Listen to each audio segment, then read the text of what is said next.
El editorial de hoy se llama Hacer mierda a la democracia, porque estamos advirtiendo ya hace rato, y ya somos muchos, y ya somos, digamos, ya estamos viendo un montón de elementos que esperemos que no, en algún momento alguien diga, ¿te acordás que?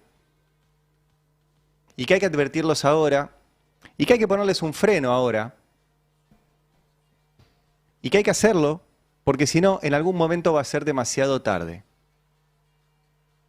Les recomiendo por lo pronto volver a ver el primer capítulo de Estado de Malestar, el podcast de Nico Lantos, y si tienen ganas, con un anotador de la cantidad de libros que cita Nico, que hacen referencia a los indicadores, a las alertas, a los puntos que hay que tener en cuenta de cómo se va deteriorando la democracia, de a poquito, no es que de un día para el otro, no hay un golpe, un día, sino que sistemáticamente se va limando, se va limando, se va limando,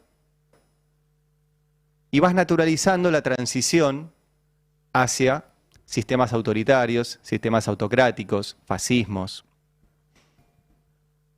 Y son demasiados los elementos, no voy a repetirlo ahora, están en el podcast de Nico, voy a simplemente citar algunas cosas y sobre todo atenernos a casos puntuales simplemente de estos días para insistir con esto.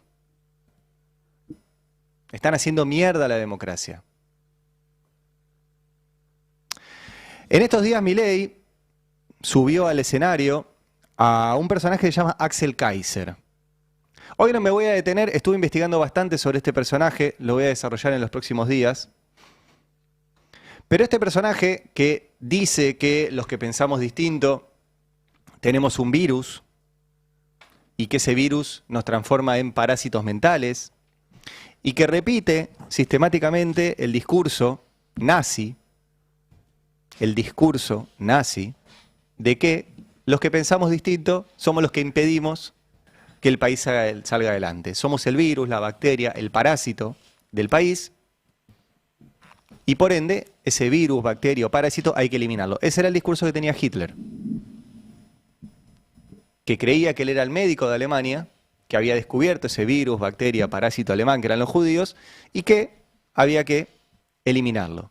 En un contexto post Primera Guerra Mundial, donde Alemania había quedado muy mal parada por los acuerdos de posguerra, con pobreza, con destrucción del empleo, de la industria, una moneda que no valía nada, partidos tradicionales absolutamente desacreditados, y un hombre carismático, que gritaba, que te traía una solución mágica y te hablaba de la grandeza y del destino alemán, con una solución que era, o que incluía, un holocausto.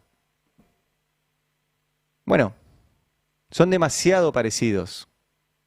Son demasiado parecidos.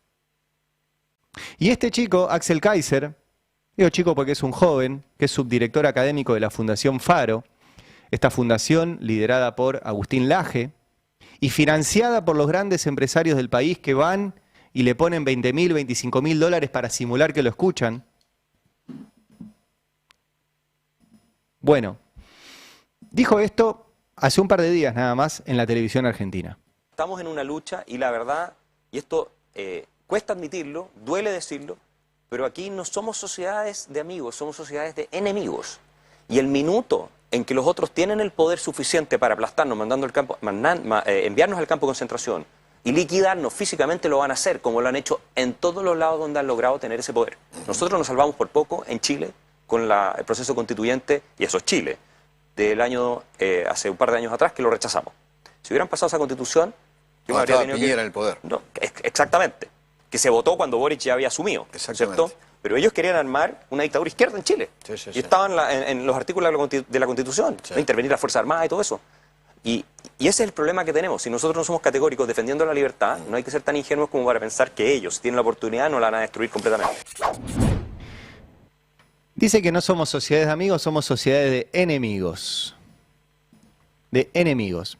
Y al enemigo hay que aniquilarlo. Ese es el discurso de Kaiser. Agustín Laje, la última vez que conversamos en este programa, le preguntamos justamente por un tuit donde él decía exactamente eso.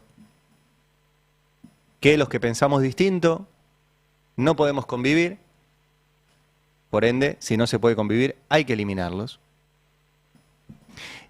Y Milei cree en eso, lo reivindica, dijo que este chico es un gigante, lo mismo que dice de Agustín Laje, al que retuitea y el que comparte, y utiliza la figura presidencial para promover el odio, la violencia y la persecución hacia el que piensa distinto. Y sobre todo amedrentar y generar miedo. Y quiero concentrarme en esto, en el caso de Alesia Abaigar. Alesia Abaigar es una joven militante política que trabaja en el Ministerio de Mujeres de la provincia de Buenos Aires.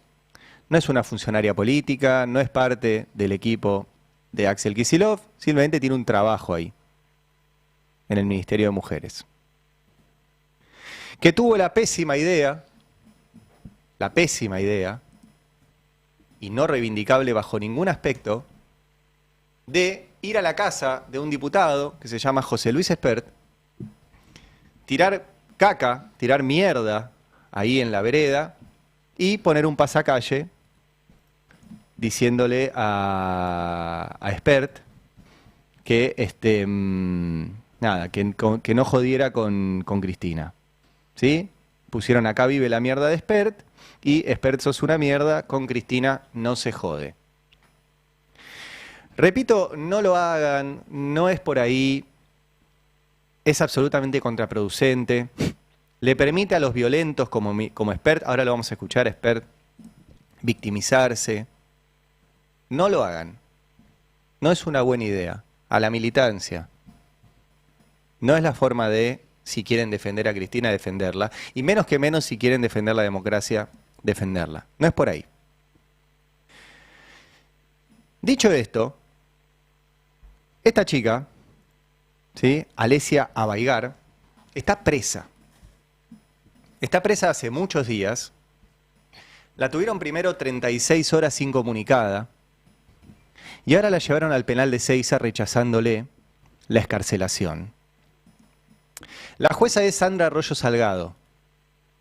A ustedes les sonará, Sandra Arroyo Salgado es la ex mujer de Nisman. Es una jueza con vínculos muy estrechos con los servicios de inteligencia, con la Embajada de Estados Unidos, donde estuvo el otro día, y se cruzó en la embajada con Julián Ercolini, el juez que debería investigar la muerte de su ex marido, supuestamente el tema más importante que tenían para resolver hace 7 años, que Ercolini no mueve el expediente porque no tienen una sola prueba de que haya sido un asesinato. Capaz que Arroyo Salgado se lo podría haber preguntado, o capaz que se lo preguntó en la embajada. Es la jueza federal de San Isidro y decidió congraciarse con el presidente y con José Luis Espert, deteniendo a una mujer ya por varios días y ahora enviándola al penal de Ezeiza. Yo leí la resolución de la jueza negando la excarcelación de Alesia Abaigar. Les voy a mostrar algunos fragmentos. Esto es donde cuenta lo que hizo, que dijo: algunas personas cubiertas con barbijos y bufanda y capucha y cuellitos, qué sé yo, colocaron en la reja instalada al frente del domicilio de Espert un pasacalle que decía acá vive la mierda de Espert. A la vez esparcieron estiércol sobre la vereda perteneciente al domicilio en mención, el cual transportaron en bolsas de plástico color blanco. Mientras se retiraban del lugar, arrojaron sobre esa misma vereda y en sus inmediaciones 51 panfletos que en ambas caras llevaban la leyenda de Espert sos una mierda, con Cristina no se jode. Esto es lo que pasó. Repito, no lo hagan, no es por ahí, no es para reivindicar nada de esto. Ahora, esto no constituye ni un delito ni algo grave sobre el diputado Espert. Bueno, ¿qué delito le achaca? ¿Sí?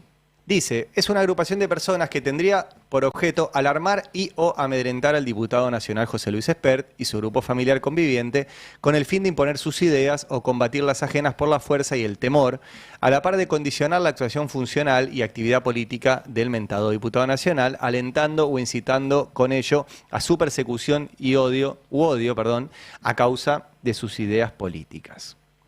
¿Sí? Y acto seguido le dice cuáles son los delitos dice la encartada, en los delitos previstos y reprimidos por los artículos que ahora les muestro. 213 bis. El artículo 213 bis del Código Penal es atentado contra el orden público.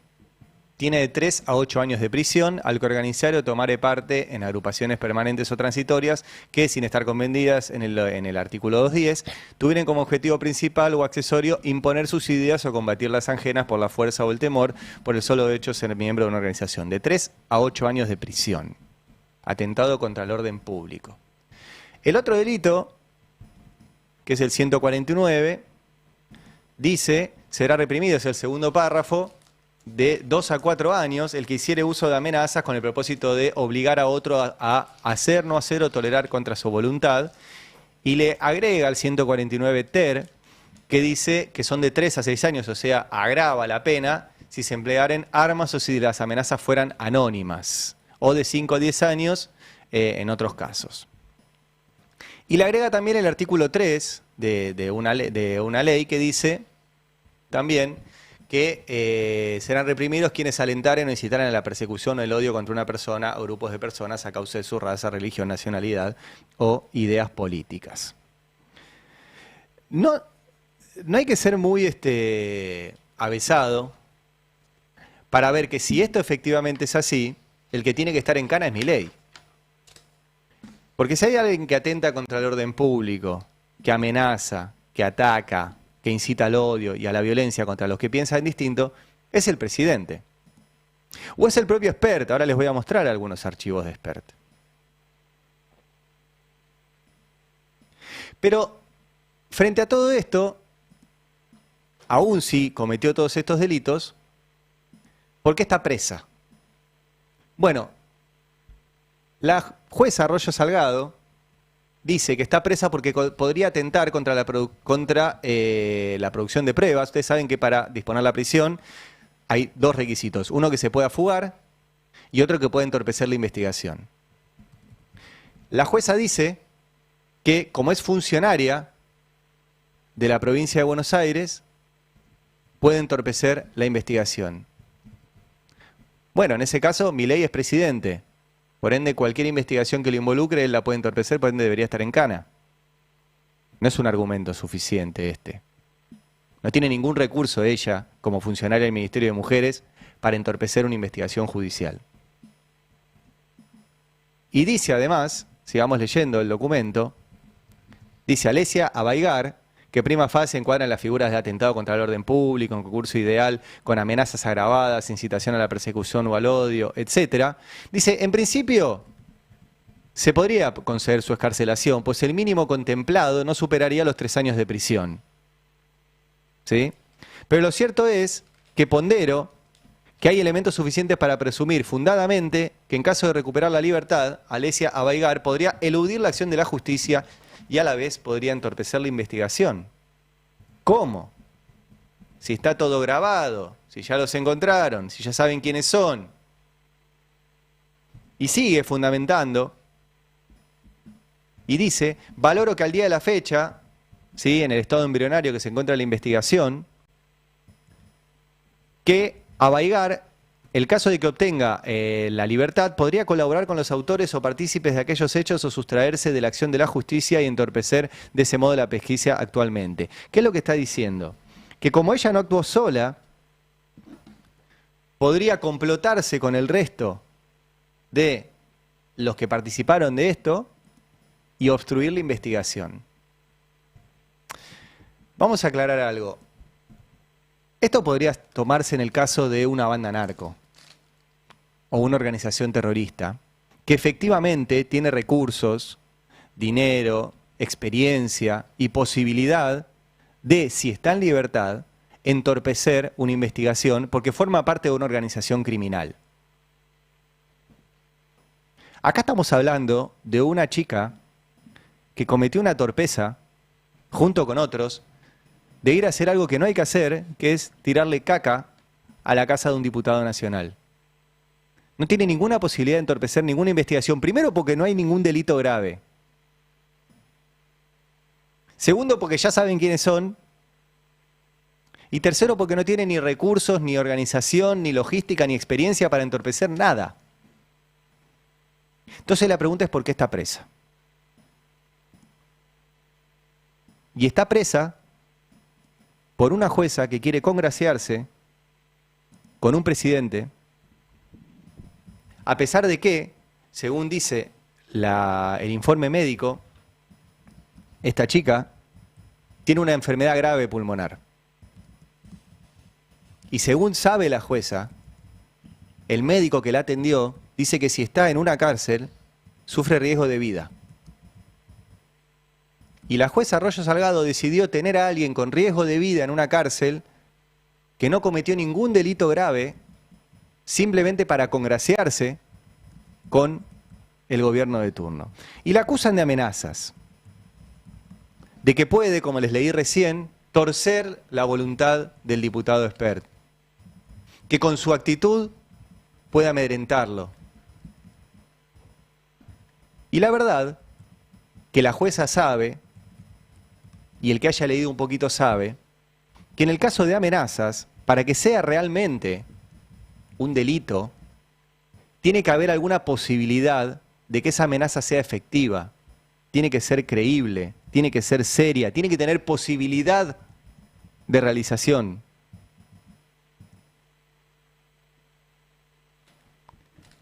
No tiene ninguna posibilidad de realización esa amenaza. No hay forma de que Milei se sienta amenazado por una chica que tiró caca en la vereda de su casa. No hay. La verdad que no lo hay. Como sí lo hay, al revés, cuando el presidente amenaza, incita al odio, porque el presidente tiene recursos, tanto legales como paraoficiales, para llevar adelante esas amenazas. Pero la que está presa, y podemos hablar de una presa política, es Alessia Abaigar, una presa política. Esto dijo Patricia Bullrich en La Nación Más sobre este caso.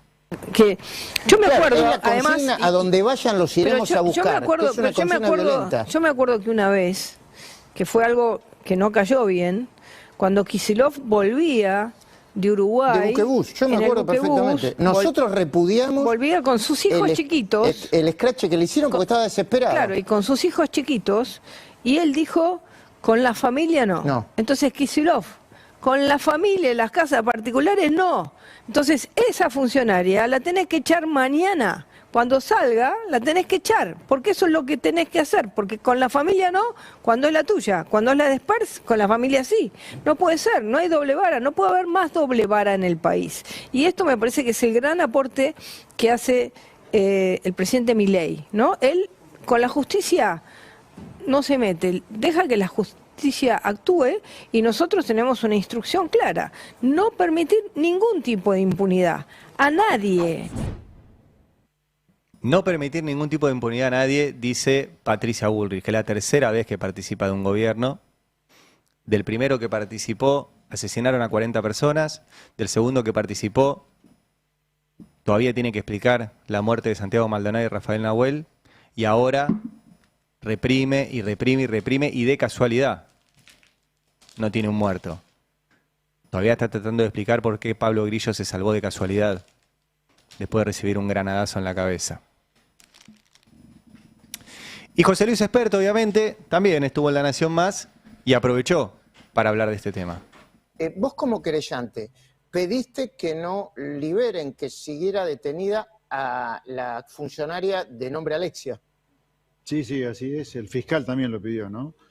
Estas cosas ocurren cuando hay riesgo de entorpecimiento de parte de la persona que está presa, que está detenida en la causa, si es que estuviera libre, o también si estuviera libre, el riesgo de fuga. Y las dos cosas se pueden llegar a dar a la luz de cómo se realizó el suceso en mi casa, ¿no? En mi casa no es que de manera abierta, como nosotros nos manejamos en la vida, hicieron algo, sino que fueron encapuchados, con un coche que hacía de campana para que ellos bajaran de la camioneta con las bolsas de estiércol de caballo, se taparon las caras, lo hicieron con guantes para no que quedaran huellas, Claro. como consecuencia. O sea, hay gente que tenía muy claro que estaban cometiendo un ilícito, motivo por el cual, tranquilamente, si estuvieran libres, podrían fugarse o entorpecer la investigación. Y la jueza Sandra Arroyo Salgado, y es cierto lo que dice Espert, el fiscal Yuspa también, decidieron meterla presa. Repito, la tuvieron 36 horas incomunicada, recién después le tomaron indagatoria y ahora la mandaron al penal de Seiza. Es grave esto, es grave, porque lo que estamos viendo es a un poder judicial absolutamente alineado con un gobierno que lo único que quiere es meter miedo. Lo único que quiere es meter miedo. No hay forma de que esta acción, repito, no reivindicable, torpe, infantil, de cero eficiencia política, no tiene nada, no tiene nada de bueno lo que hicieron. De ir a escrachar a Milei, a Espert en su casa y de tirar mierda en la vereda, nada, no tiene nada, ningún beneficio. Ahora, que el gobierno aproveche esto para detener a alguien, acusarla de atentar contra el orden público, de amenazas como si fuera posible que la llevara adelante, y simplemente para que un tipo que está postulándose para la provincia de Buenos Aires haga campaña con esto, y meter presa a una mujer que además tiene problemas de salud graves, y que el informe médico dice que corre riesgo su vida si la mantienen en un penal, es algo grave, es algo grave. Sobre todo porque el personaje es este. Miren las cosas que sí dice un tipo que tiene poder, como José Luis Espert, y se le permiten los medios decir cosas como esta. Colgás 4 o 5 de estos delincuentes de la plaza pública, ¿Cómo? después de llenarlo de agujero. Va a ver cómo nos joden más con la gente del laburo. ¿Cómo colgar en una plaza pública? Como ejemplo, llenalo de balazos, No, pero es muy fuerte. colgalos en la plaza y decir, el próximo sos vos, hijo de puta. ¿En serio me decís? Sí, lo digo en serio. Eso es una amenaza. Eso es una amenaza. Que se la permite decir Jonathan Viale. No tiene una causa judicial por eso el diputado Espert. Y no solo por eso, porque ese es un caso. Y acá la producción juntó un montón de estos de Espert. Mirá. Colgás 4 o 5 de estos delincuentes de la plaza pública, ¿Cómo? después de llenarlo de agujero. Va a ver cómo nos joden más con la gente del laburo. ¿Cómo colgar en una plaza pública? Como ejemplo, llenalo de balazos, No, pero es muy fuerte. colgalos en la plaza y decir, el próximo sos vos, hijo de puta. Aquel que dice que esto ocurre por el discurso de Cárcel Oval es un reverendo hijo de puta directamente, porque el discurso de Cárcel Oval es simplemente la Constitución Nacional más el Código Penal. Yo lo que le digo a los kirchneristas que están llorisqueando por Cristina, Cristina es chorra. Y si tuvieron una expresidente chorra, que se banquen las consecuencias, además de la cantidad de kirchneristas chorro que hay, no solo Cristina. No, obvio, sí. ¿Quién es el adversario real en la provincia de Buenos Aires? ¿Kicillof o Cristina? El kirchnerismo, y tanto Cristina como Kicillof son la misma mierda, pero con distinto olor. La misma mierda con distinto olor. No sí. se entendía bien. Entonces, es contra ellos. Porque, insisto, hay que liberar a la provincia de Buenos Aires de delincuentes como Cristina y de inútiles biológicos como Kicillof. Tenemos muy claro que en la provincia de Buenos Aires el enemigo, que yo diría no solo la provincia de Buenos Aires, a ver, en la provincia de Buenos Aires el kirchnerismo está haciendo nido. ¿Para qué? Para expandirse luego por todo el país. Tenemos claro que ese nido es el que hay que patear. Tenemos claro que el enemigo está ahí. El enemigo de la Argentina, el enemigo del pueblo argentino está ahí. El enemigo de la gente está ahí. Te voy a momificar, te voy a cenar en el jardín, Axel. Lo único que falta es que ahora te denuncie por amenaza, no son capaces. ¿Viste la capacidad me que defendés tiene? vos y se me... Pero con mucha, Te con mucho estamos amor. ficcionando, mi querido Axel, Pero aunque la verdad, ánimos, si Giovanni. puedo meterte en cana, te voy a meter en cana, que no te descubra ningún choreo. Y le digo, ¿cómo no va a estar amargada si soy la hija de una gran puta? Hija de una gran puta, entonces... ¿No gustó eso? Y es apenas un resumen, ¿eh? Es apenas un resumen. Y ese es José Luis Espert, candidato del gobierno de la provincia de Buenos Aires, presidente de la Comisión de Presupuesto de la Cámara de Diputados, diputado nacional, obviamente. Tipo muy poderoso hoy en la Argentina. ¿Qué riesgo tiene de cambiar sus opiniones y lo que va a decir porque una chica tire mierda en su vereda? Ninguno. Ninguno. Ahora, una vez más, una jueza federal toma un caso absolutamente menor, una contravención mínima, y detiene a una persona, la mete en cana, la amedrenta, solamente a pedido de este gobierno y de este personaje, de José Luis Espert, que se pasea por el sistema de medios y dice estas cosas, como que hay que llenar de balas a alguien, cárcel o bala, te voy a meter en cana, el enano de jardín. Y el sistema de medios se lo permite, ese sistema de medios, el empresarial. Y hace unos días, y quiero compartirlo con ustedes porque la verdad me parece una muy buena idea, la colega María O'Donnell hizo un compilado, ¿sí?, de todos estos insultos que vienen directamente desde el presidente, y lo hizo pidiendo, y me sumo a ese pedido, de que dejemos de fingir normalidad. Dejemos de fingir que esto se puede. Dejemos de naturalizar esto. Porque es demasiado sistemático. Míralo. El tono, el nivel de agravio, el nivel de insultos que profirió Javier Milei. Hicimos un compilado que me gustaría escucharlo con ustedes. Nunca se le pasó por la cabeza a este pelotudo bajar el gasto público. Orcos infumables, parásitos mentales. Malnacidos, lo único que les importa es el poder. Todos estos parásitos mentales del partido del Estado. Digo, Kicillof es el burro en nuco. Es decir, le estaban rompiendo el culo al sector privado de una manera homérica. Entonces, mientras que las basuras, las ratas inmundas, soy cruel, cucas inmundos, soy cruel con ustedes, con los que les rompen el culo a los argentinos de bien. El enemigo ha sido identificado. Y es el resumen de los últimos días. Si nos vamos para atrás, no terminaríamos nunca de mostrarlo. Y de verdad que no podemos normalizar esto. Porque si no, van a hacer mierda la democracia. Ya lo están haciendo. Esto es todos los días, todos los días, todos los días. Y en un tiempo, si no lo frenamos, nos vamos a dar cuenta que esto pasó. Que esto pasó. Y sumado al caso de esta chica, de Alesia Abaigar, está el caso de Julia Mengolini. Notarán que el gobierno siempre se mete con mujeres, sobre todo, públicamente. A veces con hombres, por ejemplo en mi caso me hizo una denuncia penal, ahora dentro de poco tengo una audiencia con el juez Bruglia. Después les cuento, no viene al caso. Pero eligió ahora a Julia Mengolini.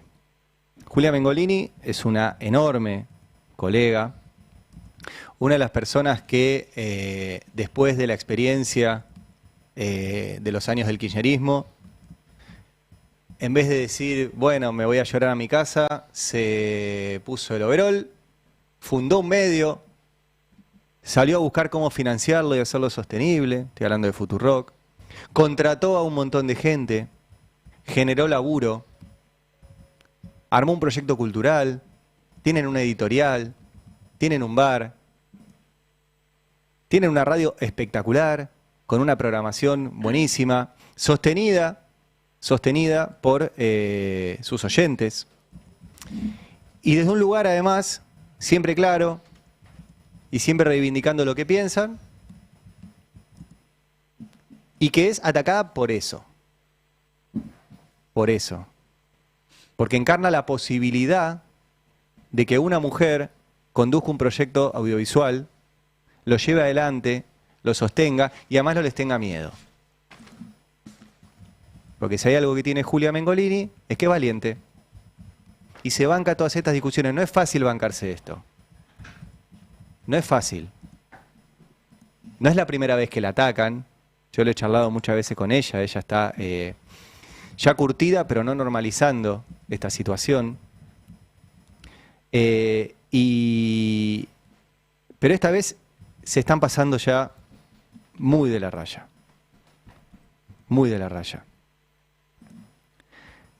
La están acusando de tener relaciones con su hermano.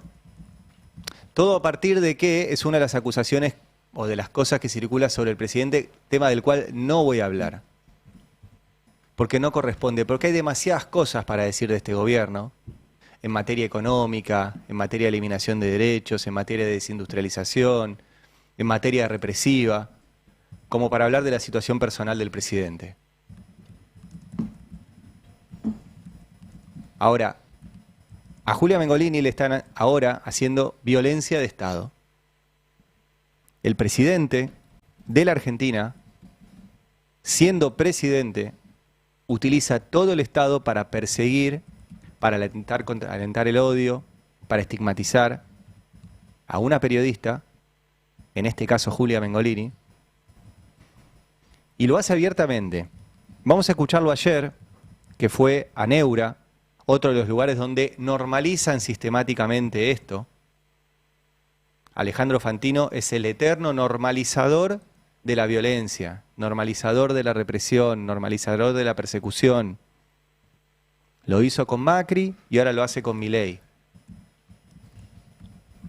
Es un rol normalizar esto que no tenemos que normalizar. Bueno, ayer no estaba Fantino, pero es el dueño del medio, a Neura, y apuntó de vuelta contra Julia, mirá. Está mal, porque vos enfrente no tenés un rival, vos tenés un enemigo. Claro. Es decir, y ese tipo está dispuesto a matarte si es necesario. Porque eso, no se confundan, los zurdos de mierda, tipo los Mengolini de la vida, de hecho, ¿qué llamaba? Llamaba a cagar a trompadas a los libertarios, a desprestigiarlos, a insultarlos. Ella misma dijo que si era necesario para que yo no avanzara, estaba dispuesta a decir cualquier barbaridad sobre mí. Sí, sí, digamos, y están los audios, están los videos, está todo. Y de hecho toda esa mierda de periodistas, porque son una mierda, ¿qué me han dicho? Me han dicho incestuoso, me han dicho zoofílico, me han dicho homofóbico, digo, me han dicho nazi, digo, ¿qué no me han dicho? ¿Qué no te han dicho? Entonces digo, después les viene el vuelto y no se las bancan. No sé si notaron que el primer archivo que puse en el editorial, que era Axel Kaiser, diciendo que no vivimos en una sociedad de amigos, vivimos en una sociedad de enemigos, y les dije que era el faro intelectual de Milei, Milei repite lo mismo. Que el que piensa distinto es un enemigo, y él asume que los que pensamos distinto que él, estamos dispuestos a eliminarlo a él. La historia lo que enseña, por lo menos la historia argentina, es que desde el peronismo, desde la izquierda, desde los sectores nacionales y populares, nunca se quiso eliminar al que piensa distinto. Y que fue la derecha y un sector del poder económico el que eliminó de hecho a personas que pensaban distinto para imponer un modelo económico. Que era el mismo modelo económico de Milei, que también intenta aplicar el terror para que no se ponga en discusión su modelo económico. Y es tan así que mientras Milei utilizó más de 60 tweets para atacar desde la presidencia a Julia Mengolini, uno fue este: nadie es cuca gratis. Pero no, la parte de la pauta oficial y eso no es lo interesante, si bien está perfecto que reciba pauta oficial Futurock, porque le corresponde, sino, ¿quién le contesta? Que es Marcos Galperín. El mismo tipo que el otro día celebraba y le decía gracias a Iguacel por la condena contra Cristina, ahora se suma a celebrar la persecución a una mujer periodista, dueña de un medio, dueña de un proyecto que lleva adelante un proyecto cultural y que es atacada por todo el aparato estatal y paraestatal de una forma absolutamente ajena a la democracia. Y este tipo, que es el tipo más rico del país, aunque tiene domicilio en Uruguay para no pagar impuestos acá, se suma a esa persecución. No hay nada aleatorio en esto. Nada aleatorio. De vuelta mi abrazo y mi solidaridad con Julia, el mío, el de acá, de todo el equipo, y me puso muy feliz ver el apoyo enorme que recibió. Y yo le quiero decir algo al presidente y a toda su banda de perseguidores para oficiales y cobardes de Twitter, ustedes acaban de llegar a esto. Nosotros llevamos mucho tiempo haciendo periodismo, haciendo política, bancando muchas cosas. Se van a cansar ustedes. Esto es una maratón y ustedes se están cansando en los primeros 100 metros. Se van a cansar. Nosotros tenemos experiencia, tenemos convicciones, somos un montón. No vamos a entrar en ese juego del odio y la violencia. No pretendemos eliminarlos. Y nos vamos a respaldar y nos vamos a cuidar con amor y con empatía. Y ya pasamos por esto. Y resistimos. Se van a cansar ustedes. Van a ver. Nosotros tenemos mucha fuerza y mucha energía. Y mucho amor para sostener esto. Y lo demostramos cada vez que cometen este tipo de barbaridades. Cierro con datos económicos, pues la verdad que todo esto, lo que hace es encubrir el desastre económico que está generando Javier Milei, el desastre económico. Simplemente traje algunos datos de un informe que salió hace unos días del Centro Cifra, que conduce Pablo Manzanelli. En su momento Eduardo Basualdo era el que lideró ese espacio, de lo que está pasando con la industria argentina. Miren, por ejemplo, esto. Este es el PBI industrial desde 2004 hasta ahora. A los que no estén viendo el gráfico, se los cuento, era un PBI bastante bajo hasta el 2003. A partir del 2003, ¿qué pasa? Sube, sube y sube y sube y sube hasta el 2012-2013. Curiosamente, los gobiernos que dicen que destrozan el país, que se roban todo, mirá vos, mientras roban todo y destrozan el país, lo que sube es el PBI industrial. Después bajó, de hecho, había empezado a bajar en el último tramo del gobierno de Cristina, según muestra este gráfico, y después, del 2015, lo tiraron al tacho de basura durante el gobierno de Macri. Y volvió a subir durante el gobierno peronista. Y volvió a bajar, ahora de vuelta tirado a la basura, durante el gobierno de Milei. Si comparamos el punto más alto del gobierno de Cristina con el actual, hay un 20% menos de PBI industrial en la Argentina. 20% menos. Un quinto menos de PBI industrial en la Argentina, entre Cristina y Milei.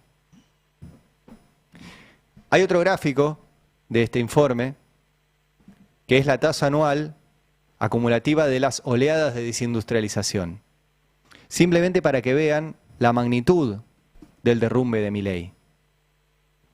Tenemos un derrumbe durante la última dictadura, otro derrumbe durante los 90, otro más pequeño en el último tramo, como les decía, el gobierno de Cristina, otro muchísimo más grande durante el gobierno de Macri, un repunte durante el último gobierno peronista y Milei que lo destroza. Lo destroza. Y uno más, un gráfico más, que me parece interesante porque lo que estamos viendo acá es una montaña, o una suerte de pirámide, que es la incidencia del valor agregado industrial en el Producto Bruto Interno. Este gráfico arranca en 1930, y lo que vemos, más allá de algunos vaivenes, es que subió sistemáticamente la industrialización de la Argentina hasta 1976. Por eso fue el golpe, por eso fue el terror, por eso fueron las desapariciones. Para terminar con esa Argentina industrial y transformarla en la Argentina de la valorización financiera, de la cual todavía, a pesar de los esfuerzos, aún no logramos salir. Y de ese pico máximo estamos bajando y hoy tenemos un valor agregado industrial en el PBI igual que en 1930. Igual que en 1930. Perdimos 100 años. Y esto para que vean el impacto de ese modelo que impuso la dictadura. del cual, repito, todavía no pudimos salir a pesar de los esfuerzos. De hecho, en este gráfico, si ven, está el repunte de los años kirchneristas, pero que no alcanzó, obviamente. Por eso fueron los golpes, para romper esa Argentina industrial. Y hoy volvimos a 1930, al mundo de la deuda. Deuda que este gobierno dice que no aumenta. Simplemente hay que hacer clic en la página del Ministerio de Economía y encuentran estos gráficos. Entren a la página de Economía, busquen la parte de deuda y van a encontrar gráficos que le muestran cómo este gobierno aumentó la deuda. Es re fácil. Fíjense las barritas. Hacé zoom en el gobierno actual. Este es el gobierno actual. Sube, sube, sube, sube y sube. Y sube con el mismo modelo que ya vimos que explotó hace poquito nomás, con Macri, que es el modelo del carry trade, que es un gobierno que plancha el dólar, que ofrece letras públicas a una tasa más alta a lo que sube el dólar, y que esa diferencia entre la letra y el dólar después lo pasan a dólares y lo fugan del país.